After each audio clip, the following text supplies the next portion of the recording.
LC roofs that I've done 20 years ago, over 20 years ago, and Landmark Pro looks great, in great shape.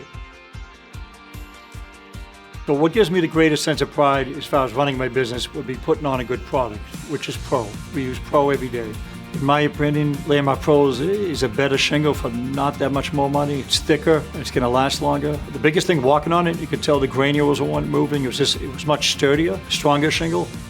Typically the feedback for Pro is they like it, they like the looks of it. As far as colors with Pro, we use probably 6 colors all year long. The Moray, Charcoal, Pewterwood, Colonial Slate, Georgetown Gray, and Cobblestone Gray. They know it's gonna last long just from previous customers, and everyone has nothing but good to say about the Pro. My favorite thing about Landmark Pro is I know we're gonna put it on the roof, we're not gonna have a problem. It's huge for a customer to understand that actually I'm being backed by a company as big as CertainTeed. We give a warranty, and I'll mention if there's any problem. We never have problems, but if there's a problem, my rep will be right out. They put immense trust into us, and they're happy for years and years after. The Landmark Pro is more than just a shingle.